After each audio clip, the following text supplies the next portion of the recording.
அவன் நம்மள பழி வாங்கணுங்கிற நோக்கத்தோட தான் அம்மாவோட நகையெல்லாம் மீட்டு கொண்டு வந்து கொடுத்து இங்க டேரா போட்டுக்கிட்டு இருக்கான். நான் இப்ப சொல்றேன், நல்லா எழுதி வச்சுக்க. நீ அந்த பையன் இங்க தங்கிட்டு இருந்தானா டெய்லி ஒரு பிரச்சனையை கிளப்பி விட்டு ஏங்கிட்டயோ இல்ல ஓங்கிட்டயோ சண்டை போட்டுட்டு தான் இருப்பான். உனக்கு தெரியாத ஒண்ணும் இல்ல ஆதிர.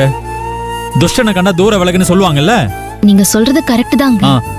ஆனா அவன் உங்க தம்பி. ஆதிர, அவன் என் தம்பி நினைக்காத, பாக்காத. அவன் ரொம்ப கேடு கட்டவன், கேவலமானவன். நீ தயவு செஞ்சு நான் சொல்றத புரிஞ்சுக்கோ ஆதிர. நீங்க சொல்றதெல்லாம் எனக்கு புரியாமலாம் ஒண்ணும் இல்லைங்க. ஆனா எல்லாத்தையும் தாண்டி நீங்க புரிஞ்சுக்க வேண்டியது ஒண்ணு இருக்கு.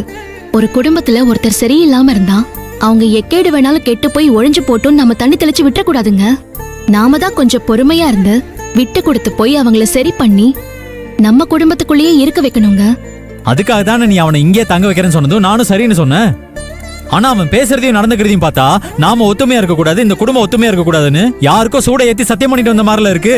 ஆமாங்க, கார்த்தி பேசுறதையும் அவன் நடந்துக்கிறதையும் பார்த்தா இதெல்லாம் அவனா பண்ற மாதிரி தெரியல. உங்க சித்தப்பாவும் வேல்வழியும் வெளியே இருந்துகிட்டே கார்த்தியை தூண்டி விடுறாங்கன்னு நினைக்கிறேன்.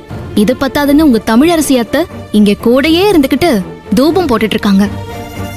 இவங்க எல்லாரும் சேர்ந்துதான் கார்த்தியை நமக்கு எதிராக ஆட விட்டுட்டு வேடிக்கை பார்த்துட்டு இருக்காங்க. இதெல்லாம் நல்லா சொல்லு. எல்லாம் தெரிஞ்சு வச்சுக்கிட்டு நீ எதுக்காக அவனை இந்த வீட்டுக்குள்ள விட்டு வச்சிருக்க? ஏங்க, ஆல்ரெடி நான் சொன்னேனேங்க, நாம எல்லாரும் ஒரே குடும்பமா இருக்கிறப்ப கார்த்தி மட்டும் வெளியே தங்கறது சரியில்லைங்க. அது இன்னும் கார்த்தியை கெட்டு போகதான் வழி கொடுக்குமே தவிர கார்த்தி ஒரு நாளும் திருந்தி நல்ல வழிக்கு வரவே முடியாதுங்க. ஏங்க, ஒரு உண்மையை சொல்லுங்க, நீங்க உங்க தம்பி நல்லா இருக்கணும்னு நினைக்கிறீங்களா இல்ல கெட்டு குட்டிச்சுவரா போகணும்னு நினைக்கிறீங்களா? நான் எப்படி அவன் கெட்டு போகணும்னு நினைப்பான் ஆதிர? அப்படின்னா கார்த்தி நம்ம கூட நம்ம வீட்லயே இருக்கிறதாங்க நல்லது. நான் நம்ம கார்த்திக்கு ஒரு நல்ல அண்ணியா இருந்து திருத்த முடியுங்கிற நம்பிக்கை எனக்கு இருக்குங்க. நீ என்னமோ சொல்ற, ஆனா அவன் விஷயத்துல எனக்கு மனசு விட்டு போச்சு ஆதிர. ஏங்க இப்படி சொல்றீங்க? ஆமா ஆதிர, என் அம்மா இப்ப இருந்திருந்தாங்கன்னா இந்த பையன் இப்படி என்கிட்ட சண்டை போட்டுட்டு மல்லுகடி நிக்கிறதுக்கு அவனை வீட்டை விட்டு விரட்டி அடிச்சுட்டு போயிட்டே இருப்பாங்க. எப்பவுமே அம்மா அம்மா தாங்க. ஆனா என்னதான் ஒரு அண்ணி அம்மாவா நடந்துக்கிட்டாலும் அப்படி பண்ண முடியாதுங்க. கார்த்தி தப்பு பண்ணலன்னு நான் சொல்லவே இல்லை. ஆனா கார்த்தி செய்யறது தப்புன்னு என்னால அவனுக்கு புரிய வைக்க முடியுங்க. இன்னைக்கு இல்லைனாலும் என்னைக்காவது ஒரு நாள் அண்ணிங்கிறவ அம்மாவுக்கு சமோன்னு அவன் புரிஞ்சுப்பாங்க. என் மனசுக்குள்ள ஆழமா அந்த நம்பிக்கை இருந்துட்டே இருக்கு. ஆதிர, உனக்கு அவனை பத்தி சரியா தெரியாததுனால நீ இப்படி எல்லாம் பேசிட்டு இருக்க.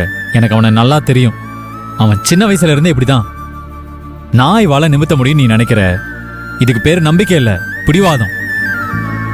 இந்த தலைவலி எல்லாம் நமக்கு தேவையில்லைன்னு நம்ம தனியா போலான்னு சொன்னேன், நீ கேட்கல.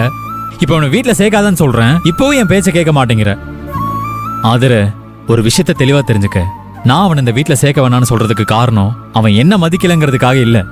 அவன் உன்னை மதிக்காம அவமானப்படுத்துவான், உன் மனசை கஷ்டப்படுத்துவான்னு தான் நான் திரும்ப திரும்ப இதை உங்ககிட்ட சொல்லிட்டு இருக்கேன். ஆதிர, என்ன நம்பு. நீ என் கையை பிடிச்சுக்கிட்டு நீ இந்த வீட்டுக்குள்ள மருமகளை காலடி எடுத்து வச்சு வந்த. உனக்கு இங்க ஒரு கஷ்டம் அவமானம்னா அதை என்னால தாங்கிக்க முடியாது ஆதிர.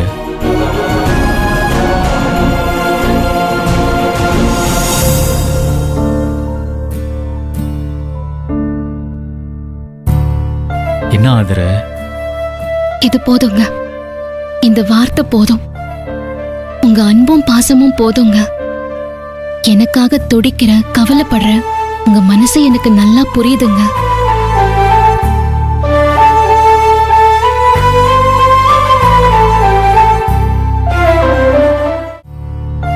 உங்க அன்பும் பாசமும் போதுங்க. எனக்காக துடிக்கிற கவலைப்படுற உங்க மனசு எனக்கு நல்லா புரியுதுங்க.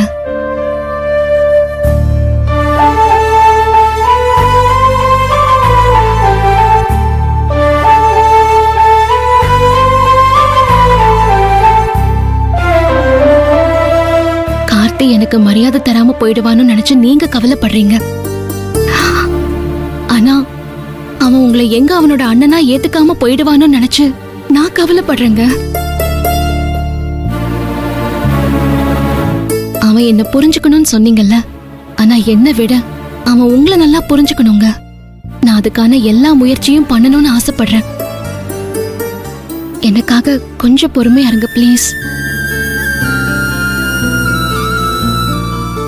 என்னங்க? சரி ஆதிர, உனக்காக நான் ஓகே சொல்றேன்.